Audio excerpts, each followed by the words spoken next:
kita biarkan mereka tertindas, tak diberi makan, duduk di tempat yang sempit, tidak dijaga hak-hak kebajikan mereka. Ramai majikan Muslim menindas orang-orang Muslim kerana berbeza bangsa. Ini selalu berlaku kat negara Arab. Tuan-tuan pergi ke Dubai, tuan-tuan pergi ke Qatar, tuan-tuan pergi ke Arab Saudi, orang Bangladesh, orang Indonesia dilayan macam hamba. Dilayan macam hamba. Bahkan di Malaysia pun ada perangai ni. Saya dapat tahu berapa tahun yang lalu ada satu orang Bangladesh terjun bangunan, bunuh diri. Sebab apa? Sebab depa duduk di Taman Tun. Depa duduk di Taman Tun, depa terjun bangunan bunuh diri sebab kerana kebuluran dan kerana pasport depa dipegang oleh majikan. Ni pasport depa, toke-toke depa pegang. Lepas tu tak dibayar gaji. Depa dipaksa bekerja. Kawan tu sakit, tak dibawa ke hospital. Akhirnya dia tertekan, tak tahu nak buat apa, nak makan tak ada duit, sakit tak boleh pergi hospital, nak balik tak boleh, tak ada pasport. Akhirnya dia terjun bangunan bunuh diri. Maka keadaan mereka ini sangat-sangat menyedihkan berlaku di Taman Tun, tempat orang Islam, tempat orang yang berada, orang Melayu kita yang banyak duit. Maka satu benda yang memalukan. Seorang Muslim dia tak patut biar saudara Muslim yang lain kebuluran, kesusahan dan sebagainya. Jadi sebab itu masjid-masjid, mana-mana yang uruskan masjid-masjid, ada jawatan kuasa masjid, kena tahu dalam qaryah dia ada tak orang Muslim yang lapak. Kerana kita pasti akan disoal oleh Allah. Dalam kawasan kita ada tak orang Muslim yang tak cukup duit, orang Muslim yang kesusahan, orang Muslim yang disiksa, ditindas dan sebagainya. Baik. Maka sebab itu Nabi SAW menyebut kullu muslimi ala muslimi haramun. Seorang Muslim haram ke atas satu sama lain irduhu, kehormatan dia.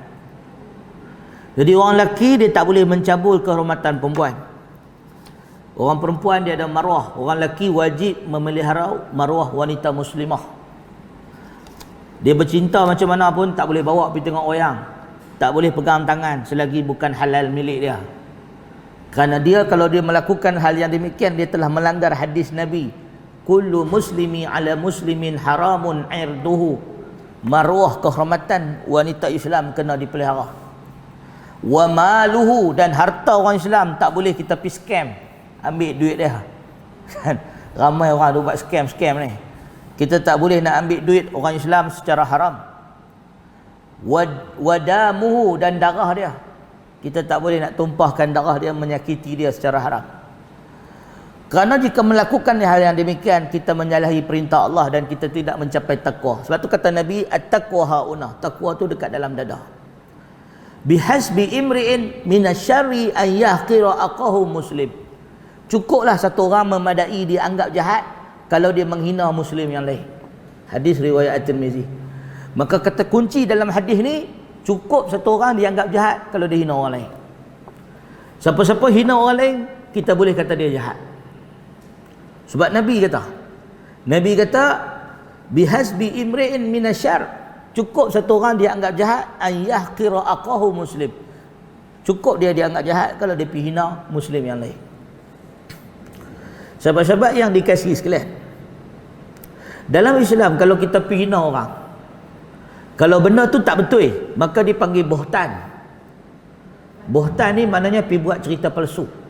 Dosa dia besar. Dia adalah termasuk dosa besar. Kita pergi tuduh dia benda yang tak betul, buhtan. Dan kalau dia ni, kita tuduh dia benda yang betul, memang keburukan tu ada pada dia, tetapi bukan termasuk keburukan yang dibenarkan untuk dicerita. Contoh kita kata dia ni muka dia huduh.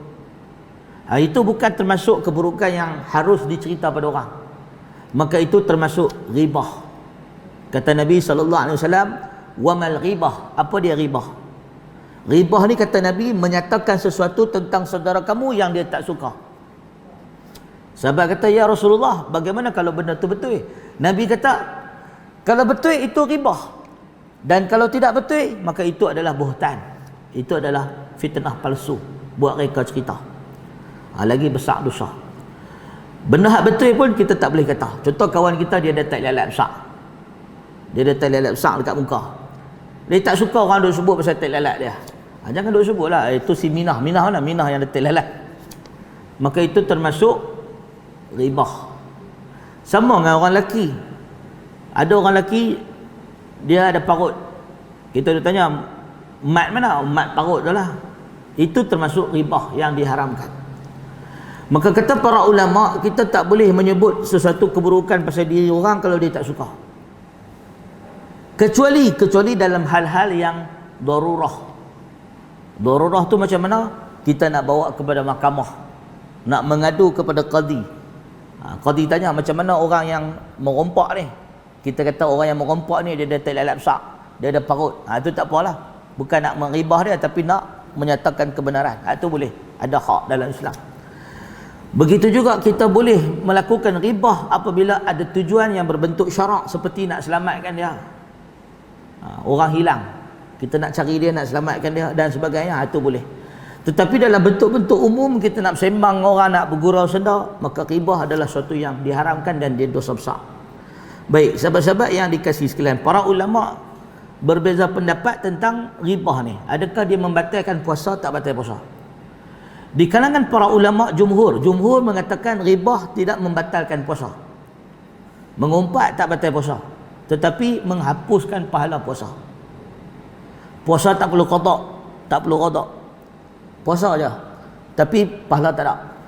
Manakala Imam Al-Auza'i dan beberapa fuqaha yang lain daripada para salaf mengatakan ribah batal puasa. Ribah batal puasa. Kena ulang balik solat. Kena ulang balik qada puasa. Puasanya tidak sah. Itu ada sebahagian pendapat dari kalangan fuqaha. Dan ada beberapa orang pada zaman Nabi sallallahu alaihi wasallam yang sedang berbuat tentang orang lain.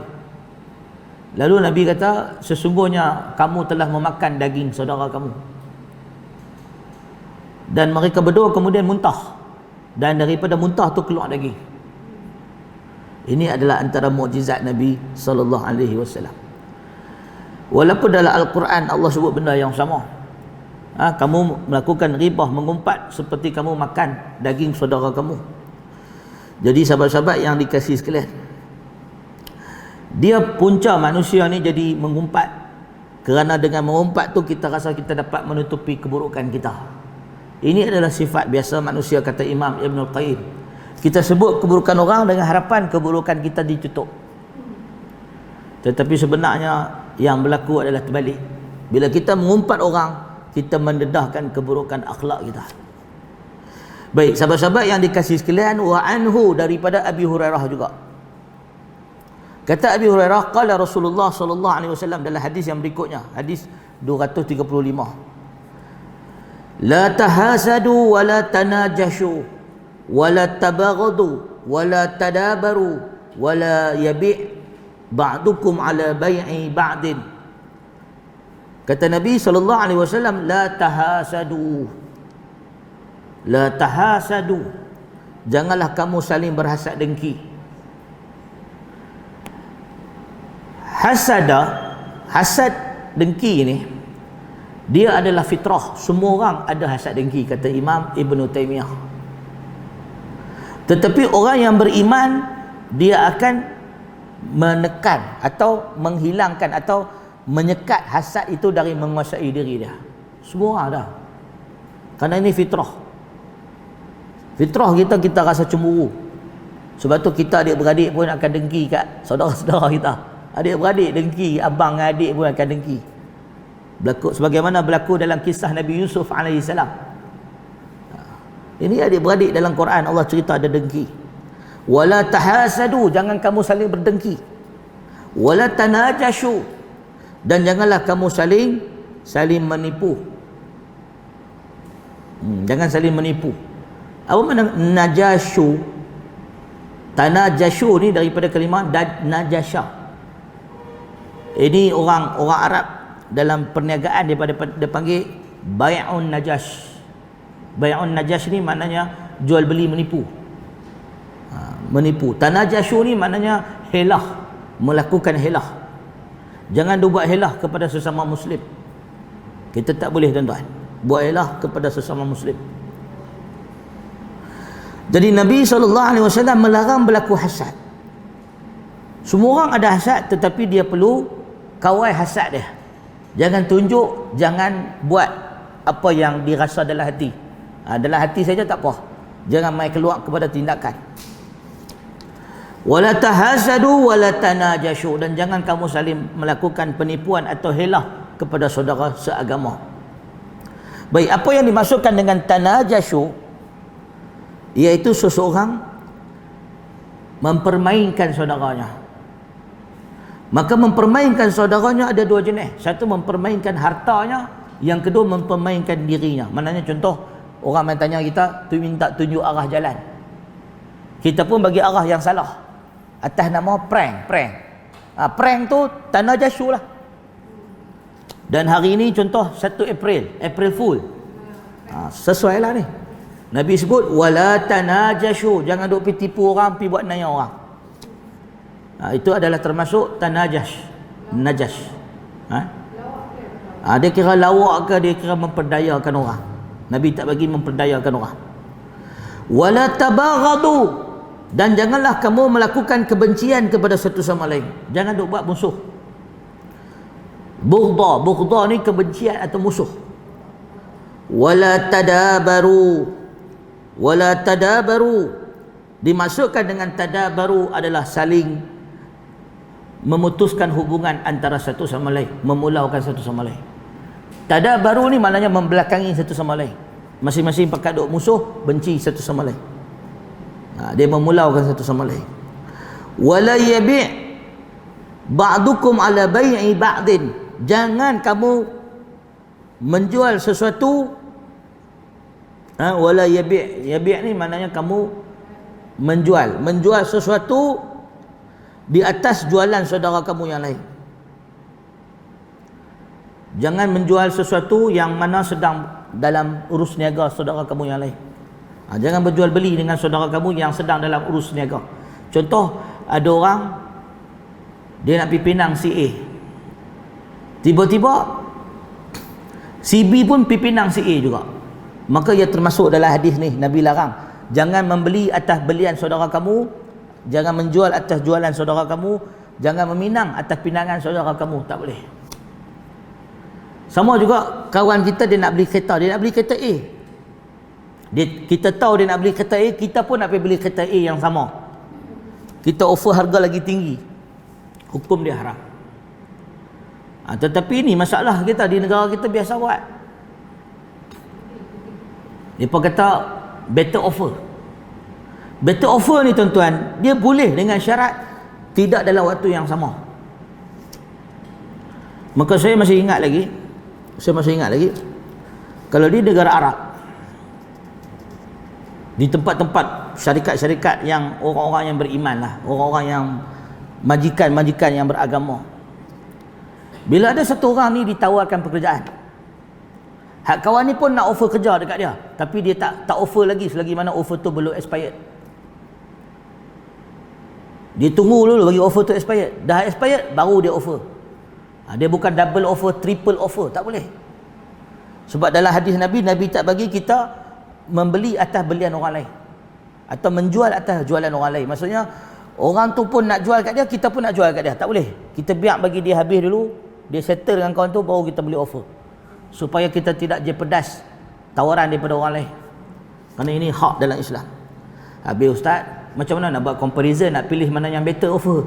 Ini masalah, dia ada isu dia adalah maslahat pada orang tu.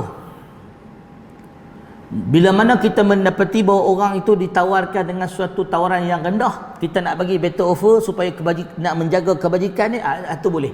Itu boleh. Kita nak selamatkan dia dari dianiaya, itu boleh. Tetapi kalau kita pun dengan tujuan nak memiliki dia atau nak mendapatkan satu barangan demi kepentingan kita, itu tak boleh. Itu dilarang. Alasannya hadis daripada Muawiyah. Hadis berkenaan Muawiyah.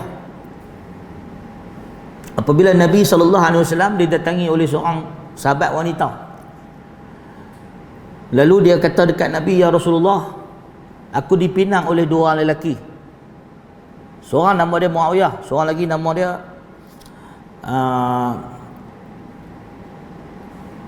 Abu Jaham. Lalu ditanya kepada Nabi, nak pilih yang mana satu? Nabi kata, kawinlah dengan Usamah. Kawinlah dengan Usamah. Nabi bagi pilihan lain. Nabi bagi better offer. Sebab Nabi rasa yang dua-dua tu tak sesuai dengan dia. Demi maslahat dia, kahwin dengan Usamah. Usamah ni lagi bagus. Nabi kata yang Muawiyah ni miskin. Yang Abu Jaham tu dia suka pukul orang. Suka duk belasah perempuan. So kahwin dengan Usamah. Usamah lagi bagus. So dalam hadis ni menunjukkan bahawa Nabi SAW memberi pilihan yang baik, lebih baik atas maslahat kawan tu. Itu boleh. Bukannya untuk kepentingan siapa-siapa, tetapi untuk kepentingan orang yang membuat pilihan itu. Jadi macam itulah. Maknanya kalau kata ada satu orang dia tengah nak beli kereta yang dia nak beli pun bagus, kawan tu offer harga kat dia, kita pun jual kereta yang sama. Kita tak boleh nak offer harga dekat dia selagi mana dia belum selesai transaksi dengan orang yang pertama. Kecuali lah kita tahu orang yang nak jual kereta dekat dia tu memang jahat, memang nak tipu dia. Yang tu boleh kita offer kereta yang lagi baik. Jelas. Dia ada maslahat dia. Baik sahabat-sahabat yang dikasihi sekalian, wa kunu ibadallahi ikhwanah. Kata Nabi SAW, jadilah kalian semua orang-orang yang hamba Allah yang bersaudara. Wa kunu ibadallahi ikhwanah. Jadilah hamba-hamba Allah yang bersaudara. Maksud bersaudara ni, Nabi suruh kita supaya saling berkasih sayang, saling ziarah menziarahi, saling bantu membantu, saling memberi nasihat, saling memberi pertolongan. Al-muslimu akhul muslim. Seorang muslim saudara kepada muslim yang lain. La yazlimuhu. Dia tidak boleh menzalimi saudaranya. Wala yahqiruhu. Tak boleh menghina saudaranya. Wala yakhzuluh. Dia tak boleh mengabaikan saudaranya sehingga ditindas. Tak boleh. At-taqwa hauna. Taqwa tu dalam hati. Wa yushiru ila sadrihi salasa. Nabi kata takwa tu dalam dada. Nabi tunjuk dekat dada Nabi 3 kali. Bihasbi imri'in minasyari an yahqira aqahu muslim. Cukup memadai seseorang dianggap jahat kalau dia menghina saudara muslim yang lain. Jadi kesimpulannya banyak kali dalam hadis ni, dalam riwayat Muslim kali ni Nabi sebut perkara yang sama dalam hadis Tirmizi tadi. Cukup satu orang dianggap jahat kalau dia hina saudara muslim yang lain. Jadi sahabat-sahabat yang dikasihi sekalian, Nabi tak menipu. Kalau kita pergi dengar ceramah politik, ada penceramah duk hina orang lain, lawan politik dia dan sebagainya, maknanya dia jahat. Dia pun sama jahatlah. Orang muslim dia takkan menghina saudara muslim yang lain walaupun dia tak setuju dengan idea kawan tu dan sebagainya. Sebab tu dalam politik kita cari pemimpin yang boleh memberi idea. Kalau dia nak kritik pun dia kritik idea, bukan kritik peribadi. Kullu muslimi ala muslimi haramun. Kullu muslimi ala muslimin haramun. Setiap orang Islam ke atas orang Islam yang lain haram baginya damuhu, darahnya, wa maluhu, hartanya, wa irtuhu, maruah kehormatannya. So tak boleh. Saya teringat satu kisah. Ada seorang ulama masyhur dalam sejarah Islam, nama dia Hatim Al-Asam. Hatim Al-Asam. Maksud perkataan Asam ni adalah pekak. Hatim yang pekak. Kenapa dia digelar sebagai Hatim Al-Asam? Dia ni seorang salaf, orang yang hidup di zaman salaf, kurun zaman tabi'in dan tabi'in. Kenapa orang panggil dia Hatim Al-Asam? Sebab selama 20 tahun dia berpura-pura pekak. Cerita dia, satu hari ada orang perempuan datang minta fatwa kat dia. Satu hari ada seorang perempuan datang rumah dia minta fatwa kat dia. Dan tengah-tengah minta fatwa tu, perempuan tu terkentut. Perempuan tu kentut. Wah, kentut. Bila terkentut, perempuan tu malulah kentut depan Hatim. Tetapi Hatim ni berpura-pura pekak. Dia tak dengar apa yang berlaku. Dia pura-pura peka. Maka sejak dari itu dia berterusan pura-pura peka demi nak jaga maruah perempuan tu selama 20 tahun sampai perempuan tu meninggal, barulah dia pun kembali dengar. Selama 20 tahun dia digelar sebagai Hatim Al-Asam, orang yang peka semata-mata nak jaga maruah wanita muslimah ni. Perempuan tu kentut je pun kan. Saya pun tak mampulah nak buat macam tu. Kalau dia kentut, saya kentut balik Jadi maknanya dia kentut, perempuan tu pun bila dia malu, Hatim ni berpura-pura pekak. Dan dia bukan setakat pura-pura dalam majlis itu, dia berpura-pura pekak sebab perempuan tu duduk berjiran dengan dia. Dia berpura-pura pekak sepanjang hayat dia, nak bagi perempuan tu tak rasa malu. Sampailah perempuan tu meninggal dunia 20 tahun kemudian. Lama. Ini kisah para salaf. Perangai mereka memang tak boleh nak dibawa bincang lah. Dia punya kemampuan, kesabaran mereka dan sebagainya. Baik, itu dalam bab menjaga kehormatan diri. Maknanya kita ni sahabat-sahabat yang dikasih sekalian, memang susah nak menjaga kehormatan muslim yang lain. Kita lebih suka buka aib. Apatah pula sekarang ni dah ada telefon kan, kita ada media sosial, pantang salah sikit je rakam, lepas tu sebarkan kepada orang. Sebarkan kepada orang. Baik sahabat-sahabat yang dikasih sekalian, Nabi SAW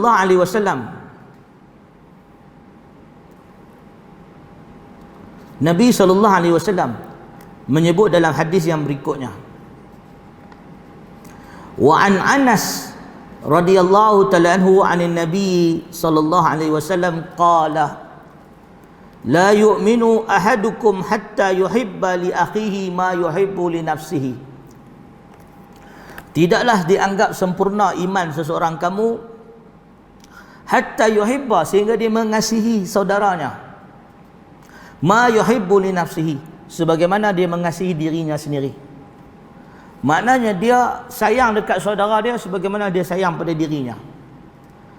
Bagaimana dia ingin diri dia dilayan, begitulah dia mahu saudaranya dilayan.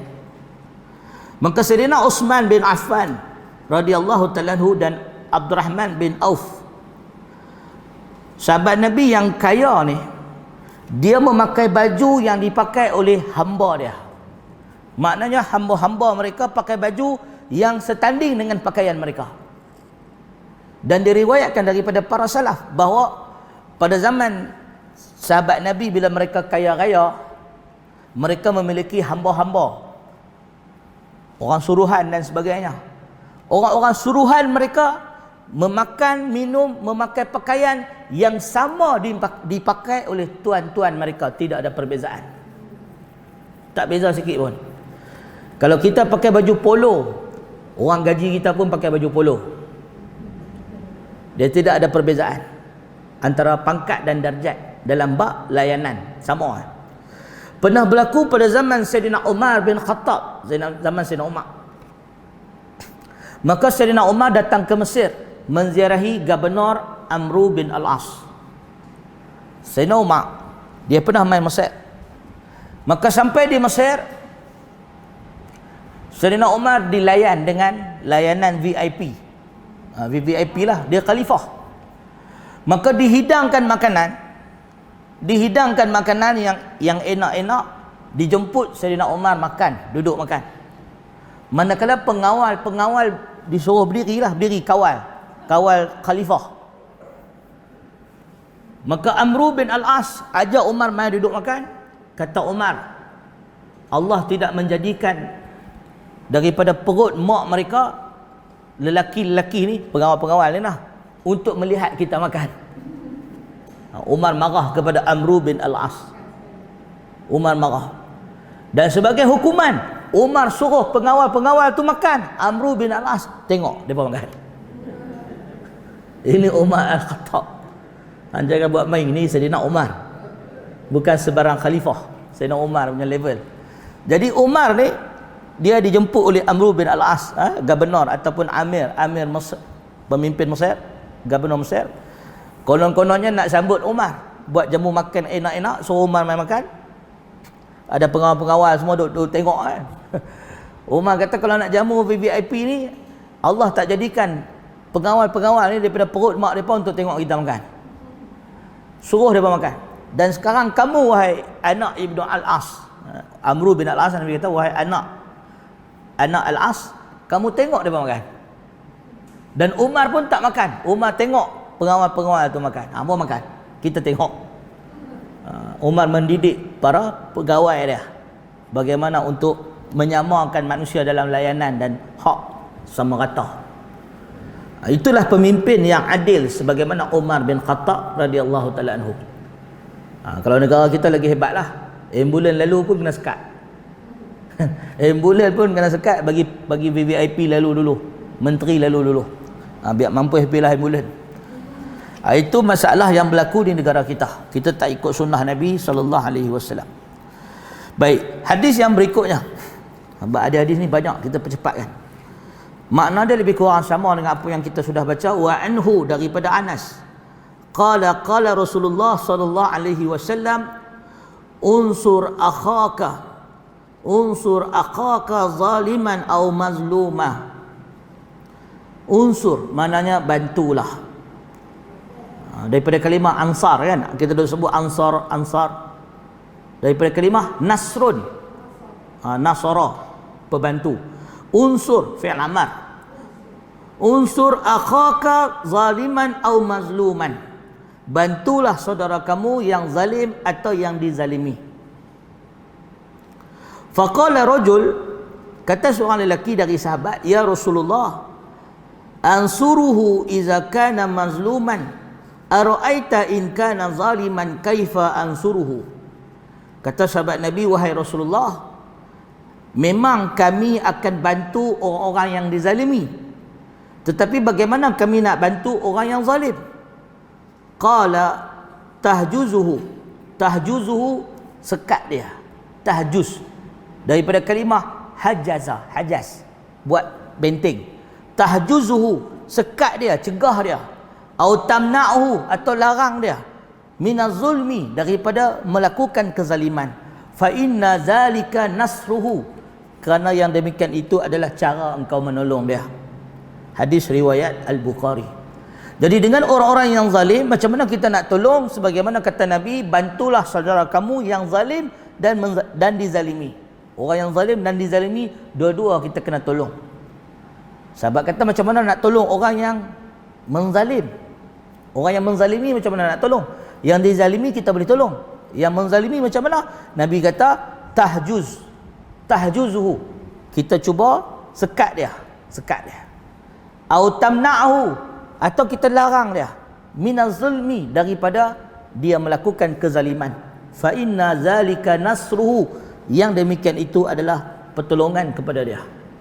Hadis riwayat Al-Bukhari. Jadi makna kata, kalau orang tu jahat, orang tu zalim, kita kena tolong dia, jangan bagi dia naik menang dalam pilihan raya. Siapa-siapa yang zalim, yang ada potensi nak jadi orang yang zalim atau menzalimi rakyat, jangan bagi dia naik. Itu cara kita tolong dia. Wa an Abi Hurairah radhiyallahu ta'ala anhu, dan daripada Abi Hurairah. Kalau tuan-tuan perasan hadis ni, sama ada Abi Hurairah, Anas. Kalau tak Anas, Abi Hurairah. Tak Abi Hurairah, tak Anas, Ibnu Umar. Sebab mereka ni sahabat-sahabat yang muda. Kita beruntung ada sahabat muda, maka banyak hadis Nabi sampai dekat kita.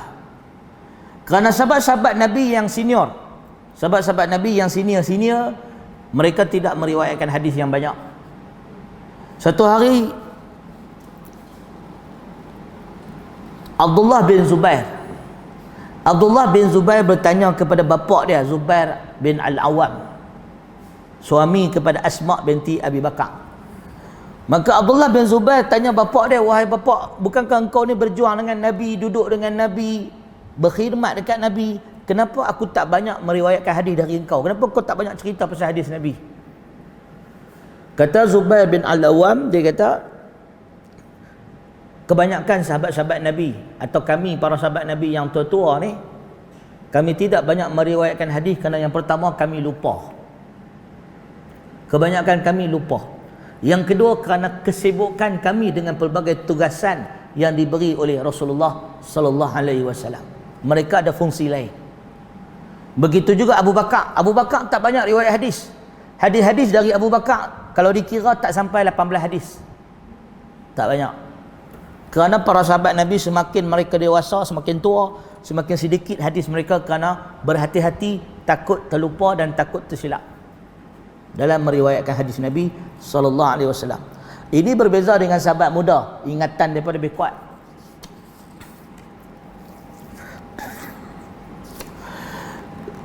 Wa qala an Abi Hurairah radhiyallahu ta'ala anhu anna Rasulullah sallallahu alaihi wasallam qala haqqul muslimi ala muslimi khamsun. Daripada Abi Hurairah bahawa Rasulullah sallallahu alaihi wasallam bersabda, hak seorang muslim ke atas muslim yang lain ada 5. Raddus salam, menjawab salam. Wa iyadatul marid, menziarahi orang yang sakit. Wa ittiba'u janaiz, mengikuti jenazah. Wa ijabatu da'wah, memenuhi undangan kenuri, jemputan, memenuhi jemputan kenuri. Wa tashmitul atas, wa tashmitu atis, wa tashmitul atis, dan mendoakan orang yang bersin. Hadis riwayat Al-Bukhari dan Muslim. Dalam hadis ni disebut 5, manakala dalam hadis yang lain dalam riwayat Muslim disebut 6. Iaitu ada tambahan, kalau diminta untuk memberi nasihat maka berilah nasihat. Ada tambahan, minta nasihat. Dalam hadis ni Nabi sebut bahawa hak seorang muslim ke atas muslim yang lain ada 5. Raddus salam, iaitu menjawab salam. Bagi salam tak wajib, jawab salam wajib. Dan disunahkan kita menjawab salam fa ahsana minha, lebih baik daripada orang yang memberi salam. Kalau orang bagi kita salam assalamualaikum, kita jawab waalaikumsalam warahmatullah. Disunahkan kita menjawab salam dengan lebih baik. Wa iyadatul marid, menziarahi orang yang sakit. Adab ziarah orang yang sakit ni ada 5. Disunahkan kita untuk menziarahi orang yang sakit. Dan menziarahi orang sakit adalah merupakan salah satu sunnah yang besar yang tidak ditinggalkan oleh Nabi, Abu Bakar, Umar, Uthman, Ali dan para sahabat radhiyallahu ta'ala anhum ajma'in. Sahabat-sahabat yang kibar tak pernah tinggal menziarahi orang sakit. Kerana kata Nabi sallallahu alaihi wasallam, pahala menziarahi orang sakit adalah bersamaan dengan satu qirat, iaitu sebesar bukit Uhud. Pergi 1 qirat, balik 1 qirat, maka dapat 2 pahala bukit Uhud. Pahala menziarahi orang sakit. Bahkan ada hadis yang lain menyebut barang siapa yang mendatangi orang yang sakit, maka dia berada dalam keadaan riyadul jannah. Dia sedang berada dalam taman-taman syurga sampai dia balik. Malaikat mendoakan dia. Baik, adab menziarahi orang sakit ni adalah sunnah sejak zaman sebelum Islam lagi. Dan menziarahi orang sakit ada 5 adab-adab yang diajar oleh Islam. Yang pertama, memilih masa yang sesuai. Jangan pergi ziarah orang sakit waktu-waktu yang dilarang. Ada 3 waktu dilarang. Sebelum subuh. Ini perangai Piramli, sebelum subuh saya datang. Jangan pergi ziarah orang sakit sebelum subuh. Yang kedua, waktu menziarahi orang sakit yang dilarang ialah waktu tengah hari, iaitu sebelum zuhur. Jangan duk pergi ziarah orang sakit waktu tengah hari, kerana itu adalah waktu yang disebut sebagai waktu rehat, matahari atas kepala. Tak boleh. Waktu tidur dia, waktu kailulah dia, jangan duk pergi kacau. Yang ketiga adalah waktu selepas Isyak. Jangan ganggu dia. Jangan ganggu orang sakit lepas Isyak. So selain daripada 3 waktu ni boleh main. Lepas Isyak ke, lepas maghrib ke, ataupun lepas waktu duha. Dan Nabi SAW banyak menziarahi para sahabat orang-orang sakit waktu duha. Waktu duha tu waktu yang sesuai nak ziarah orang sakit. Baik, ini 3 waktu yang kita dilarang ziarah orang sakit. Jadi sunnah dalam menziarahi orang sakit ada 5. Yang pertama, adab yang pertama ialah pilih waktu yang sesuai. Yang kedua, di antara adab menziarahi orang yang sakit, iyadatul marid, iaitu mendatangi orang sakit duduk di tempat yang sesuai, iaitu berhampiran dengan kepala dia. Bila kita pergi ziarah orang sakit, disunahkan kita duduk kat kepala dia. Kenapa tak duduk dekat kaki? Sebab orang sakit, dia bercakap, suara dia perlahan. Dan kita pula, bila kita duduk dekat kaki dia, dia cakap sakit, kita tak dengar, kita duduk suruh dia ulang. Apa tak dengar? Letih dia, kan? Rupanya dia nak bagi tahu, kita pijak dia punya apa, wayar dia. Jadi kita ni bila pergi ziarah orang sakit, duduk dekat kepala dia, sebagaimana yang dilakukan oleh Nabi SAW. Duduk dekat sebelah kanan dia atau belah kiri dia, dekat kepala, supaya komunikasi itu dekat. Kita cakap dia dengar, dia cakap kita dengar. Duduk dekat. Itu yang kedua. Yang pertama, pilih waktu sesuai. Yang kedua, duduk di tempat yang sesuai, itu dekat dengan kepala dia. Yang ketiga, disunahkan ketika menziarahi orang sakit berbicara atau berkata benda yang baik. Wa qulul hasan, cakap benda baik, benda-benda positif. Nabi SAW bila menziarahi orang sakit, Nabi akan menyebut la ba'sa tuhur, tak mengapa, bersih dosa kamu. La ba'sa tuhur, insya-Allah gugur dosa, bersih daripada dosa. Ini adalah motivasi, cakap benda baik dekat orang sakit. Maka kita dilarang untuk menyakiti atau menakut-nakutkan orang yang sakit. Pergi ziarah orang sakit, kawan kita pun dia bawa keluar hospital. Ni tak lama ni. Dulu saya ada jiran sakit macam ni, lepas seminggu innalillah. Kawan tu mengetak dia. Orang kalau perangai macam ni, baik tak payah pergi lah, pergi bawa mudarat. So kawan kita ni, dia jangan. Kita mesti disunahkan bercakap benda baik-baik. La ba'sa tuhur, insya-Allah tak lama lagi sembuh. Ni tak teruk ni, sikit ni. Kita bagi kata-kata yang baik. Yang pertama, waktu sesuai. Yang kedua, duduk di tempat sesuai. Ketiga, cakap benda baik. Yang keempat, disunahkan kita untuk mendoakan si sakit. Mendoakan si sakit. Maksud mendoakan si sakit sebagaimana yang dibuat oleh Nabi, As'alullah al-azim Rabbul arsyil azim an yashfika. Bacalah doa-doa yang menyembuhkan orang sakit. Doa kepada Allah supaya orang sakit itu disembuhkan. Atau sebagian ulama mengatakan kita membawa hadiah atau buah tangan. Kan, bawa hadiah atau buah tangan yang sesuai lah. Jangan tengah duk sakit jantung atau sakit buah pinggang atau sakit sakit kencing manis, kita pergi bawa sakit darah tinggi, bawa durian.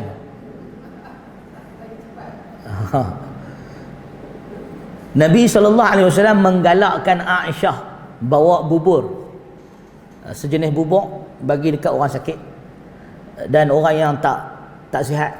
Nabi pernah menasihati Ali makan bubur daripada susu, daripada gandum. Disebut dalam hadis daripada Aisyah untuk memberikan orang-orang yang baru kematian atau orang-orang yang dalam kesedihan memakan talbinah. Talbinah, bubuk gandum yang campur susu tu, nama dia talbinah. Nabi kata sesungguhnya talbinah ni dapat mengubat kesedihan. Imam Ibn Qayyim menyebut kandungan daripada gandum dan susu tu dia membantu meningkatkan mood seseorang. Wallahualam, boleh cubalah, Nabi sebut. Jadi bawa makanan ataupun hadiah yang sesuai. Dan yang terakhir, disunahkan kita ketika menziarahi orang sakit tidak berlama-lamaan, tak duduk lama. Bahkan para ulama mengatakan makruh, bahkan dilarang, haram apabila dia menjadi iza, menjadi menyakiti orang sakit, pergi duduk lama-lama. Daripada pagi dia dah maghrib tak balik-balik. Apa ke benda ni duduk sini? Dia pun seronok duk menyembang orang sakit, hampir balik boleh dah. Dia mengganggu orang sakit, dia perlukan rehat. Maka sebab itu kita disunahkan untuk 3 benda kita kena cepat. Pertama, kenuri. Kenuri pun benda yang sama. Dalam sunnah, bila pergi kenuri, tak boleh duduk lama. Turun ayat Quran, turun hadis. Turun ayat Quran dan ada hadis yang sebut tentang hal ini. Sebab Nabi ni dia pemalu. Dia malu nak halau orang. Tapi Allah turunkan ayat Quran, Allah suruh para sahabat yang datang rumah Nabi makan kenuri, balik. Ada sahabat Nabi main rumah Nabi, lepas duduk lama kat rumah Nabi sampai Nabi pun dah gelisah nak melayan mereka. Ia dilarang. Sunnah bila pergi ziarah, tiga keadaan kita kena cepat. Satu, bila kita buat kenduri. Buat kenduri mesti duduk jangan lama, makan balik. Yang kedua, bila ziarah orang sakit. Ziarah orang sakit pun kita tak boleh duduk lama. Ziarah duduk sekejap balik. Dan yang ketiga, tidak dibenarkan kita duduk lama apabila kita datang ke rumah seseorang bukan untuk bertamu di rumah dia. Maksudnya kita datang untuk satu keperluan atau hajat, Nabi larang atau dilarang oleh agama duduk lama-lama sehingga menyusahkan family dia. Kalau kita datang untuk bertamu, dalam Islam tidak boleh lebih 3 hari. Nak bermalam boleh tapi tak lebih 3 hari. Itu hak seorang tetamu. Baik, sahabat-sahabat yang dikasihi sekalian, itu kita dah bincang tentang wa'iyadatul marid, menziarahi orang sakit, hak seorang muslim atau muslim yang lain. Kemudian wa itba'ul janaiz, mengikuti jenazah. Wa itba'ul janaiz, mengikuti jenazah sebagaimana yang disebut oleh Nabi adalah sunnah. Maksud mengikuti jenazah ada 2. Satu, menguruskan jenazah. Bukan setakat ikut dia, follower dia. Dia kena menguruskan jenazah itu, iaitu melakukan salat jenazah, mengkafankan jenazah, dan juga menguruskan mayat itu mengikut syarak Islam, gali kubur dan sebagainya. Yang kedua yang dimaksudkan dengan wa itba'ul janaiz, iaitu kita membantu keluarga si mati. So ada 2 hak. Hak atas jenazah, hak atas keluarga si mati, keluarga jenazah. Perkataan jenazah, apa maksud jenazah? Apa beza jenazah dengan mayat? Para ulama menyatakan mayat tu si mati. Orang mati kita panggil mayat, mayit. Bila dipanggil jenazah, bila dia dikafan. Mayat yang dikafan dipanggil janaiz, dipanggil janazah. Jenazah tu mayat yang dikafan, itu maksud dia. Bila letakkan al-ghati, kita letakkan satu tutup atas badan dia, jadilah dia jenazah. Itu dalam bahasa Arab. Jenazah ni mayat yang dah dikafan, itu jenazah, dah siap. Mayat yang belum siap kita tak panggil jenazah, mayat lagi. So baru mati, mayat lagi. Dah dikafankan, itu jenazah. Wa ijabatu da'wah, menjawab kenduri atau memenuhi undangan kenduri, itu hak orang Islam kata muslim yang lain. Kata para ulama, wa ijabatu da'wah, ijabatu dakwah di sini bermaksud memenuhi undangan kenduri, dan ia bermaksud kenduri kahwin. Para ulama bersepakat, kata Imam Asy-Syafi'i, yang wajib dihadiri kenduri kahwin saja. Adapun kenduri lain, kenduri arwah tak wajib, akikah tak wajib, sunat. Akikah tak wajib, kenduri bersunat, berkhatan. Kenduri lain lah. Kenduri bersunat ke, kenduri baru pindah rumah ke, kenduri nak pergi haji ke, yang tu semua tak wajib. Yang wajib kenduri kahwin saja, yang dipanggil walimah. Kenduri walimah saja wajib. Ini adalah qaul jumhur. Jumhur mengatakan hanya kenduri kahwin saja, mazhab Syafi'i dan mazhab jumhur. Manakala mazhab Zahiri kata semua kenduri wajib. Kenduri akikah kena pi, kenduri bersunat kena pi, kenduri pindah rumah kena pi. Tapi yang itu qaul marjuh, tak tepat. Yang tepat kenduri kahwin saja. Dan syarat wajib kenduri kahwin itu mesti memenuhi 2 syarat. Yang pertama, tak ada maksiat dalam dia. Tak ada maksiat. Kenduri kahwin yang ada maksiat, ada nyanyi-nyanyi, ada joget-joget, tak wajib pi. Tak wajib pi, kena balik. Bahkan para ulama melarang menghadiri majlis-majlis yang ada maksiat di dalamnya. Itu satu. Yang kedua, kenduri kahwin yang kita tak wajib pi apabila ada masyaqqah, ada gangguan seperti hujan. Hujan tak wajib pi. Sembahyang jemaah pun tak wajib, ini kan pula kenduri kahwin. Tapi orang kita terbalik. Orang kita terbalik sebab kenduri kahwin, hujan pun pergi. Sembahyang jemaah bila hujan, ini rukhsah, boleh jamak kat rumah. Memanglah tak wajib pi sembahyang jemaah, tapi kenduri kahwin pun tak payah pi lah. Makan. Dia tak membazir, dia pun boleh bungkui. Jadi nak sebut kata bahawa kenduri kahwin ni tuan-tuan, dia tak perlu pi dengan dua syarat lah. Satu ada maksiat, sama ada maksiat tu dalam majlis tu ke, orang yang buat kenduri tu dia buat benda-benda haram ke, tabarus ke apa ke, atau dalam kenduri kahwin tu ada masyaqqah.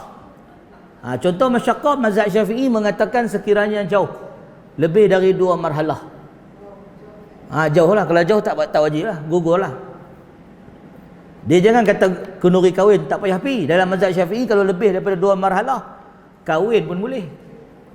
Kan kahwin kan dalam mazhab Syafi'i, kalau nak nikah guna wali hakim, kalau bapak tu duduk luar kawasan maknanya duduk daripada 2 marhalah lah jauh, boleh pakai wali hakim lah, bapak dia jauh.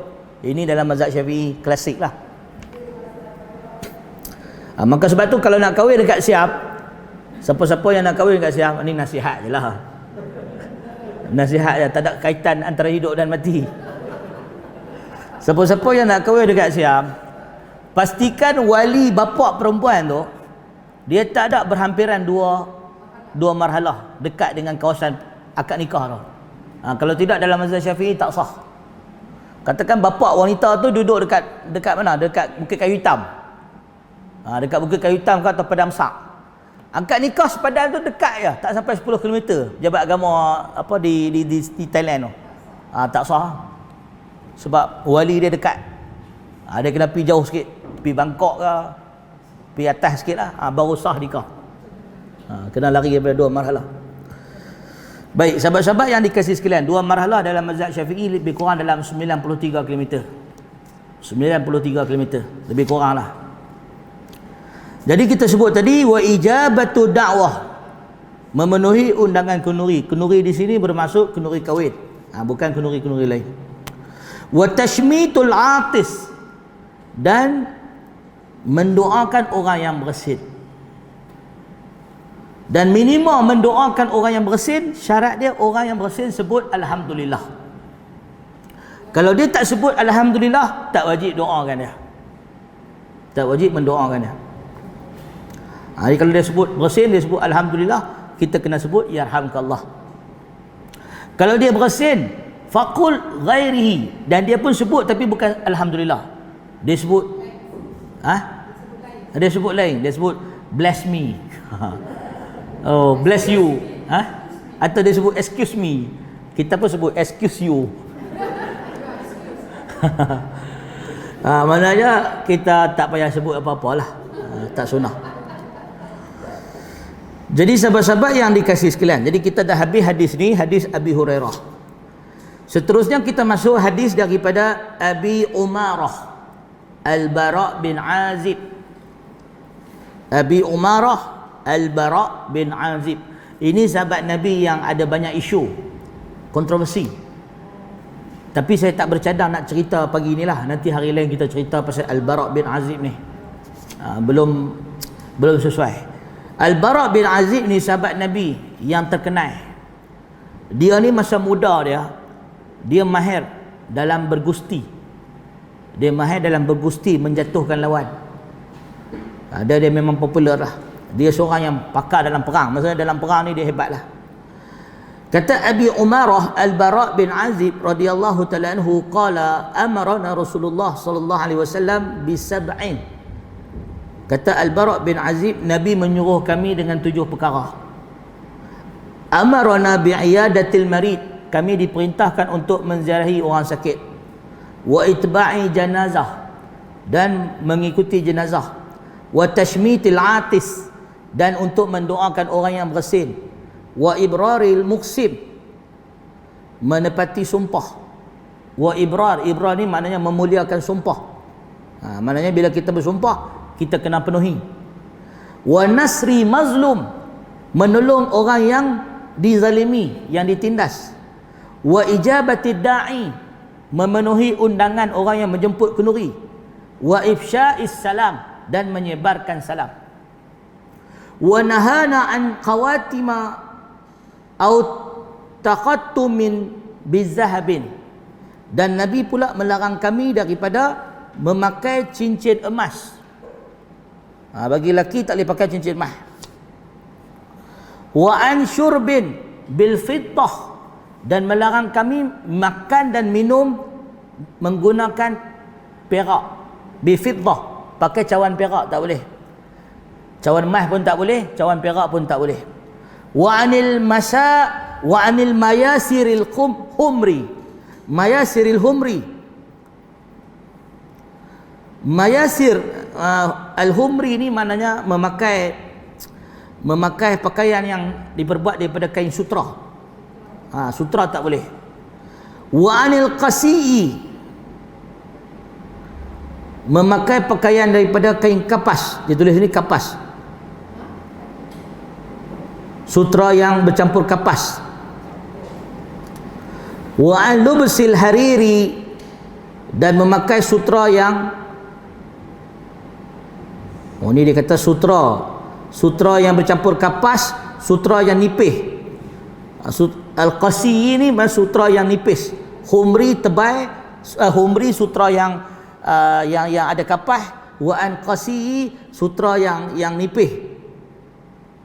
Wa an lubsil hariri, dan memakai sutra yang tebal. Wa istabraqi wadibaj, dan memakai sutra yang berkilat.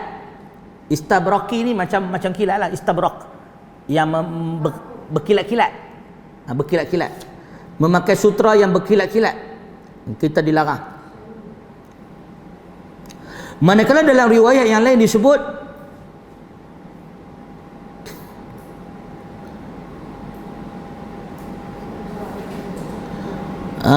di sini dia kata pakaian sutra adalah, hadis ni adalah jenis-jenis sutra-sutra yang berjenis-jenis lah. Mana sutra yang tebal, sutra yang nipis, dan sutra yang berkilat.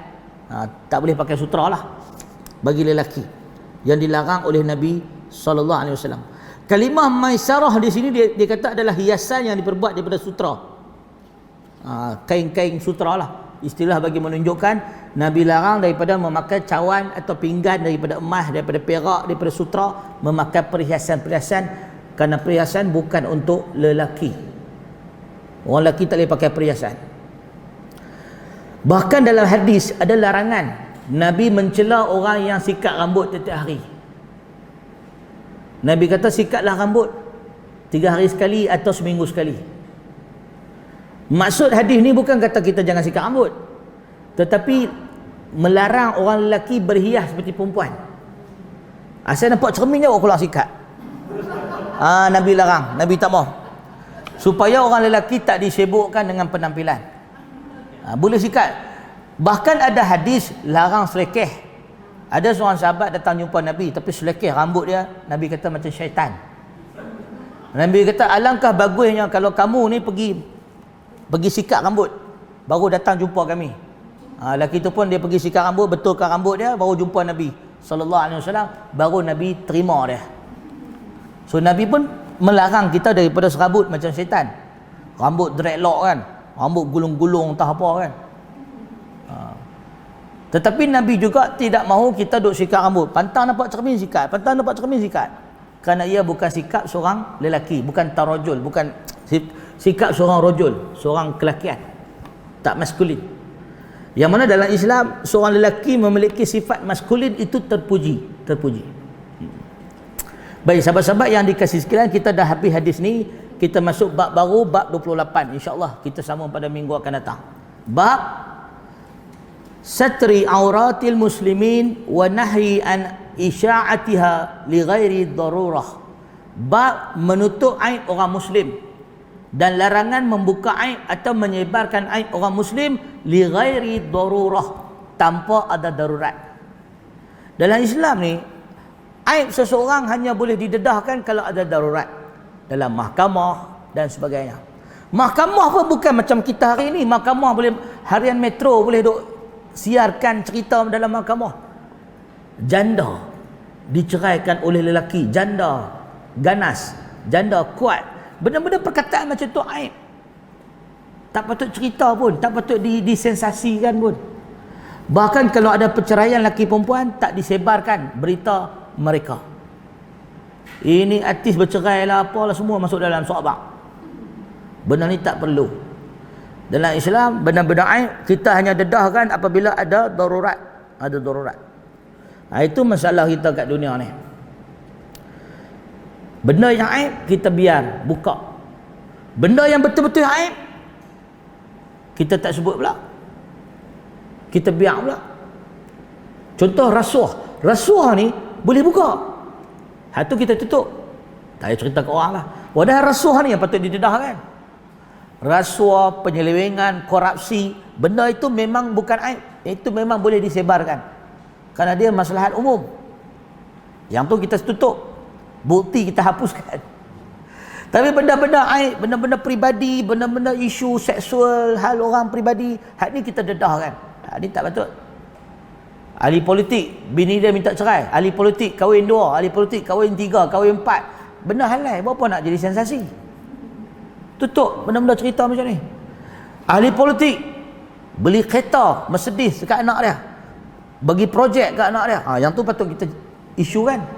Sebab itu adalah merupakan hak ataupun maslahat umum. Ini masalah. Jadi tuan-tuan dan puan-puan yang dikasihi sekalian, semoga Allah memberi perlindungan kepada kita dan memberikan hidayah kepada kita supaya menjadi orang-orang yang beriman dan bertakwa. Jadi dalam tadabbur kita pada Riyadhus Salihin ni, saya ingat kita lepas ni kita akan cuba buat perubahan sikit. Kita improve sikit dalam pengajian hadis kita. Saya insya-Allah akan cuba terjemahkan. Kalau ada sahabat-sahabat Nabi atau perawi-perawi hadis ni, saya nak cerita latar belakang kisah mereka.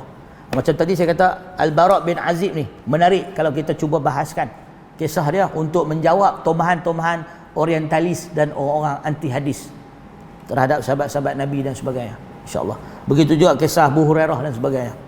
Abu Hurairah ni macam dia menjadi mangsa orang duk hina Abu Hurairah, ataupun orang-orang Syiah benci Abu Hurairah. Dan orang yang anti hadis akan kata macam mana Abu Hurairah masuk Islam 3 tahun tapi banyak meriwayatkan hadis. Abu Hurairah ni sahabat Nabi yang kuat ingatan. Dibuktikan dalam riwayat. Kata Al-Hakam, kata Muawiyah bin Al-Hakam, dia kata, bukan Muawiyah bin Al-Hakam, Marwan bin Al-Hakam. Kata Marwan, aku pernah tanya satu soalan dekat Muawiyah, satu soalan terhadap Abi Hurairah tentang satu hadis. Dan setelah 20 tahun aku bertemu Abi Hurairah, dia masih ingat soalan yang aku tanya kepada dia dan hadis yang aku tanya kepada dia. Lepas 20 tahun ingatan Abi Hurairah tak berubah. Menunjukkan kefakihan Abu Hurairah dan dia punya sabat dalam hadis. Sebab tu perawi Abi Hurairah ni kita pakai dia. Dia sahabat Nabi yang teguh dan kuat ingatan. Kata Marwan bin Al-Hakam, aku tanya soalan dekat Abi Hurairah tentang hadis Nabi, selepas 20 tahun aku jumpa dia, aku tanya soalan yang sama, dia masih ingat, dia tak lupa walaupun satu huruf. Ini menunjukkan kekokohan peribadi Abi Hurairah radhiyallahu taala anhu. Jadi tuan-tuan dan puan-puan yang dikasihi sekalian, kita berhenti dulu setakat ni. Ada apa-apa soalan sebelum kita balik?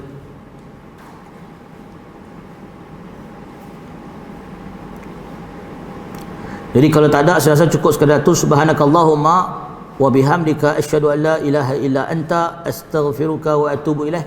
Wa akhiru da'wana alhamdulillahi rabbil alamin. Assalamualaikum warahmatullahi wabarakatuh.